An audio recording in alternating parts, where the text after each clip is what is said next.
Welcome to the deep dive. You've given us your sources, and we're here to really pull out the key knowledge for you, the useful stuff, Okay. without getting bogged down. Exactly. The actionable insights. Right. So today we're zeroing in on Marriott International, specifically how they leverage market research. It's fascinating stuff. It really is. It's about enhancing guest experience, yes, but also driving their global expansion. And we're basing this on a pretty detailed market research report you shared. The goal, give you the core takeaways. Make it clear and useful. It's not just about providing a bed, is it?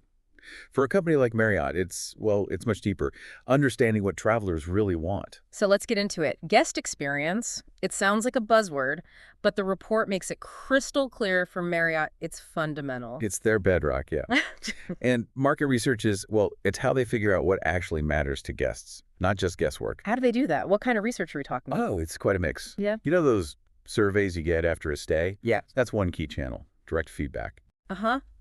I always wonder if anyone reads those. They definitely do, according to this report. Plus, their Bonvoy loyalty program is like a gold mine of behavioral data. Ah, right. Tracking patterns, preferences. Exactly. And then there are online reviews, constant real-time feedback. And they also use focus groups for deeper dives on specific things. Okay. So they gather all this info, but how does it translate, into actual changes we might notice? That's the interesting part. The report gives concrete examples. Take business travelers. Yeah. Research showed they didn't just need a desk. They needed flexible workspaces, practical things. No. Well, like a better placement for power outlets, good lighting for working, things that actually make a difference when you're trying to be productive. Makes sense. I've definitely struggled with hotel desks before. Right. So this feedback drove redesigns in brands like Courtyard and the main Marriott hotels, more ergonomic furniture, better connectivity, mobile integration too. And what about leisure travelers? Different needs there, presumably. Right. Totally different. Research pointed to a desire for more authentic, immersive experiences, not just the standard tourist stuff. So less generic, more local. Precisely. Which led to things like destination-specific menus, using local ingredients, collaborations with local artists, bringing regional culture into the hotel decor, even curated wellness programs using local traditions. I like that. It makes the stay feel more connected to the place. Yeah.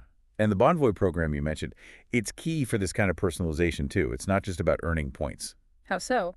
Well, the data helps them segment travelers based on past stays, seated preferences, how often you travel. They build a profile. So they can tailor things. Exactly. Tailor offers, maybe suggest room upgrades they know you'd like, send targeted promotions that are actually relevant. It's quite sophisticated. And the outcome of all this? Well, the report emphasizes improved guest satisfaction, obviously, but crucially, better retention. Turning those one-time guests into, loyal advocates for the brand, that's the big win. Okay, let's shift gears a bit.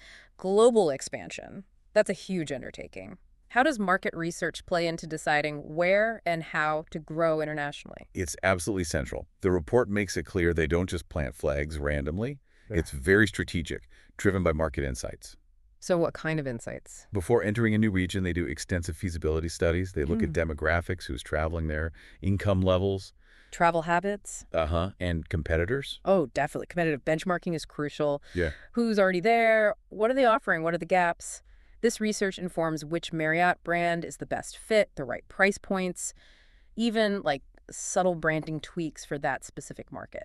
Got any examples from the report? Yeah, some really good ones. Asia Pacific, for instance, their research identified this rapidly growing middle class with a huge appetite for travel, especially in the midscale segment. Okay. So Marriott responded by aggressively expanding brands like Fairfield and Four Points by Sheraton across places like India, China, Southeast Asia. Aggressively, get this, the report mentions a fast fact.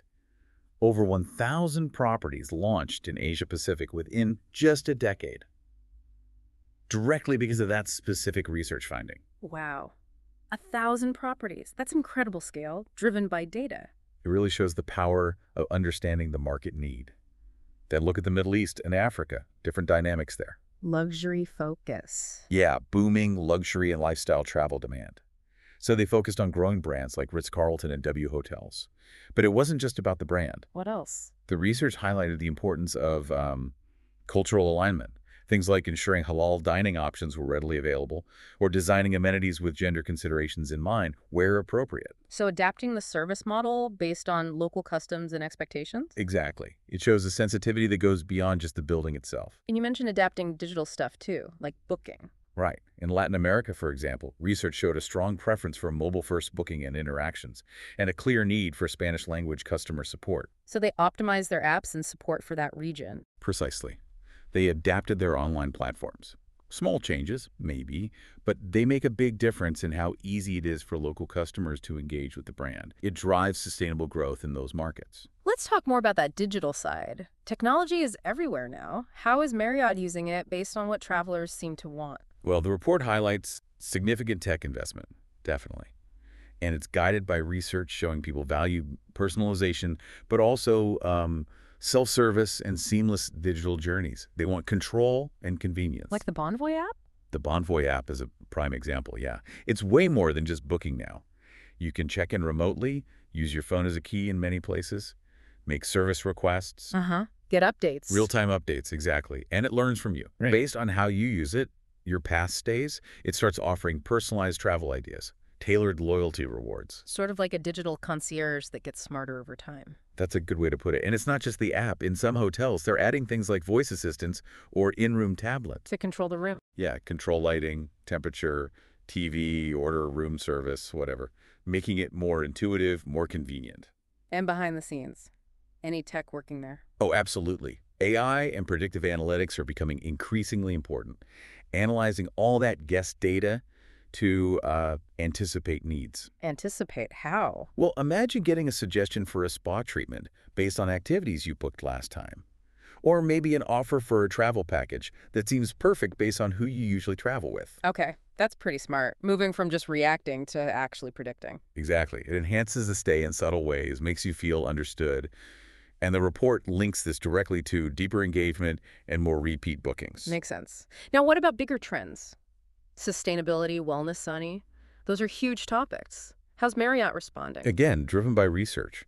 The report shows clear demand, especially from younger travelers, millennials, and Gen Z, for hotels that are, eco-conscious and offer wellness options. It's not just nice to have anymore. So what are they doing? They have this platform called Serve 360. It's their big sustainability and social impact initiative. Covers reducing water use, getting rid of single-use plastics, sourcing responsibly. Is it just corporate talk, or is it making a difference? The report suggests guests are noticing, especially in eco-sensitive areas. People are actively choosing hotels with better environmental records. So Marriott's integrating things like energy-efficient systems in new builds, using sustainable materials, aiming for green building certifications. It seems like a real commitment. And wellness. Beyond just a gym. Definitely. They've recognized wellness is a major part of the travel experience now. That's why you see dedicated wellness brands like Westin or Element. Right, Westin has the heavenly bed. Exactly. Signature programs like that. Plus things like on-demand fitness content you can access in your room, more plant-based and healthy menu options across their brands. And this resonates where? Well, particularly strongly in big cities where people might be looking for an escape or rejuvenation, and also in markets where health and wellness are already, big cultural priorities. It's about matching the offering to the location and the traveler type. So if we pull all these threads together, Yeah. it sounds like this constant cycle research, adapt, innovate, is really the core of their success. That's exactly what the report concludes. It's this integration of market research across everything they do. It lets them create an experience that's consistent in quality, but also flexible enough to feel relevant locally. Which maybe sets them apart. It seems so.